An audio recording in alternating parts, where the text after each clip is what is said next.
আসসালামু আলাইকুম। আজকের ভিডিওটি তাদের জন্য যারা অনলাইনে জমি মিউটেশন বা ইনামজারি আবেদন করেছেন এবং আবেদন করার পর আপনার আবেদনটি যখন ভূমি অফিস থেকে অর্থাৎ উপজেলা যে এসিলেন্ট অফিস সেখান থেকে অনুমোদন দেওয়া হয়েছে এবং আপনার মোবাইলে ডিসিআর ফি পরিশোধ করার জন্য একটি SMS পাঠানো হয় এবং সেটিতে 1100 টাকা ডিসিআর ফি আপনাকে পেমেন্ট করার জন্য বলা হয়েছে। এবং আজকের ভিডিওতে আমরা দেখব আপনি কিভাবে অনলাইনে ডিসিআর ফি 1100 টাকা পেমেন্ট করে অনলাইন থেকে আপনার যে খারিজ খতিয়ান অর্থাৎ নামজারি খতিয়ান এবং ডিসিআরের যে পেমেন্ট রিসিপ্ট এই দুটি কাগজ কিভাবে আপনি অনলাইন থেকে ডাউনলোড করবেন সেই প্রসেসটি এই ভিডিওতে আমি আলোচনা করব বা দেখানোর চেষ্টা করব। যদি ভিডিওটি আপনার কাছে ভালো লেগে থাকে অবশ্যই আমাদের ইউটিউব চ্যানেলটি সাবস্ক্রাইব করে রাখবেন। ওকে দর্শক, কথা না পেরিয়ে আমরা মূল প্রসেসটিতে চলে যাচ্ছি। Alright, back to computer. দর্শক, আপনারা আপনাদের হাতের মোবাইল ফোন অথবা পিসি যে কোনো একটি ব্রাউজার ভিজিট করবেন এবং ভিজিট করে সার্চ বারে টাইপ করবেন land.gov.bt। আপনারা এই লিঙ্কটি লিখে সার্চ করবেন এবং যখন land.gov.bt এই লিঙ্কটি লিখে সার্চ করবেন, সার্চ করার পরে আপনাকে স্মার্ট ভূমি সেবার এই সাইটটিতে নিয়ে আসবে এবং এখান থেকে আপনি ফার্স্ট অফ অল মিউটেশন সেবাটিতে ক্লিক করবেন। ওকে, মিউটেশন সেকশনটিতে ক্লিক করার পরে আপনাকে মিউটেশন সিস্টেমটিতে নিয়ে আসবে এবং দেন হচ্ছে এখানে আপনাকে আবেদনের সর্বশেষ অবস্থান থেকে আপনার ফার্স্ট অফ অল আপনার বিভাগ সিলেক্ট করতে হবে। তারপর হচ্ছে এখানে আপনার আবেদনপত্রের যে নম্বরটি রয়েছে সেটি এখানে আপনাকে বসিয়ে দেন হচ্ছে এখান থেকে সার্চ বা অনুসন্ধানে ক্লিক করতে হবে। ওকে, এখান থেকে আমরা আবেদনকারীর অ্যাপ্লিকেশন নাম্বারটি বা আবেদনের নাম্বারটি এখানে বসিয়ে দিচ্ছি। বসানোর পরে ডান পাশে খুঁজুন বাটনটিতে ক্লিক করতে হবে। তারপর হচ্ছে এখানে জাতীয় পরিচয়পত্রের নাম্বার এবং একটি যোগফল থাকবে, যোগফলটি যোগ করে এখানে বসিয়ে পুনরায় আপনাকে খুঁজুন বাটনটিতে ক্লিক করতে হবে। ওকে, এখান থেকে আমরা জাতীয় পরিচয়পত্রের নাম্বার এবং যোগফলটি যোগ করে খুঁজুন বাটনটিতে ক্লিক করছি। দেন হচ্ছে এখানে আবেদনকারীর মোবাইল নাম্বারটি এখানে প্রদান করতে হবে এবং আপনার হাতে যদি মোবাইল নাম্বার না থাকে সেক্ষেত্রে আপনি শুধু শূন্য বসিয়ে আপনি পরবর্তী প্রসেসে চলে যেতে পারবেন। ওকে, আমরা এখান থেকে 0 বসিয়ে দিলাম। তারপর হচ্ছে নিচে একটি যোগফল থাকবে, যোগফলটি যোগ করে দেন হচ্ছে আপনি পুনরায় খুঁজুন বাটনটিতে ক্লিক করবেন।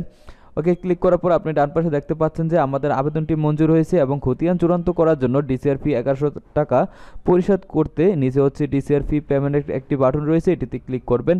দেন হচ্ছে এখানে আপনি দেখতে পাচ্ছেন যে আবেদনকারী ট্র্যাকিং নম্বর এবং ডিসিআর ফি 1100 টাকা এবং পরিশোধ করার জন্য আপনি নিচে একটি ইন্টারনেট ব্যাংকিংয়ের অপশন পেয়ে যাবেন, এটিতে ক্লিক করে অগ্রসর হন বাটনটিতে ক্লিক করবেন। ওকে, তারপর হচ্ছে এখান থেকে আপনি পেমেন্ট গেটওয়ে সিলেক্ট করবেন। আমরা এখান থেকে বিকাশ সিলেক্ট করে পেমেন্টের উপরে ক্লিক করে দিচ্ছি এবং ক্লিক করার পর হচ্ছে আপনার সামনে বিকাশের যে পপ আপ সেটি চলে আসবে এবং আপনার বিকাশ নাম্বারটি আপনি এখানে বসিয়ে দেন হচ্ছে কনফার্মে ক্লিক করবেন। তারপর হচ্ছে আপনার বিকাশ নাম্বার একটি 6 ডিজিটের ওটিপি কোড পাঠানো হবে, সেই কোডটি আপনি এখানে বসিয়ে পুনরায় কনফার্মে ক্লিক করবেন।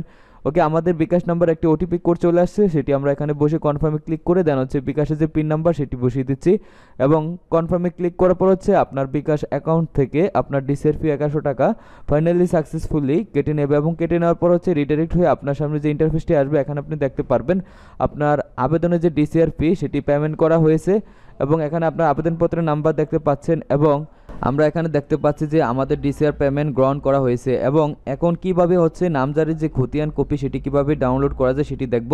তার জন্য পুনরায় আপনারা land.gov.bt এই সাইটটিতে প্রবেশ করে মিউটেশন সেকশনে চলে আসবেন এবং আসার পর এখান থেকে আবেদনের সর্বশেষ অবস্থানের মধ্যে আপনাদের বিভাগ বসিয়ে দিবেন বা সিলেক্ট করবেন এবং বিভাগ সিলেক্ট করার পরে হচ্ছে এখান থেকে আপনার আবেদনের যে নম্বরটি ছিল সেই নাম্বারটি বসে এখান থেকে পুনরায় সার্চে ক্লিক করবেন। ওকে, সার্চে ক্লিক করার পরে হচ্ছে সেম পদ্ধতিতে আপনি ইতিপূর্বে যেভাবে অ্যাকাউন্টে প্রবেশ করেছেন আপনার জাতীয় পরিচয়পত্রের নাম্বার এবং যোগফলটি বসিয়ে আপনি যেভাবে সার্চ করে বাকি প্রসেসগুলো কমপ্লিট করেছিলেন এবং মোবাইল নম্বর সেকশনে মোবাইল নম্বর বসিয়ে দিতে পারেন অথবা শূন্য বসিয়ে আপনি যোগ করে আপনার সরাসরি অ্যাকাউন্টে প্রবেশ করতে পারবেন। তারপর আপনি এখান থেকে ডিসিআর ডাউনলোড করতে পারবেন এবং খতিয়ান ডাউনলোড করতে পারবেন। ওকে, তবে অবশ্যই আগামী 3 মাসের মধ্যে আপনি এখান থেকে আপনার অনলাইনে যে ডিসিআর কপি এবং খতিয়ান কপি ডাউনলোড করতে পারবেন। তবে 3 মাস পরে হচ্ছে হয়তো আপনি অনলাইন থেকে আপনার আর খতিয়ান বা ডিসিআর কপিটি আপনি ডাউনলোড করতে পারবেন না।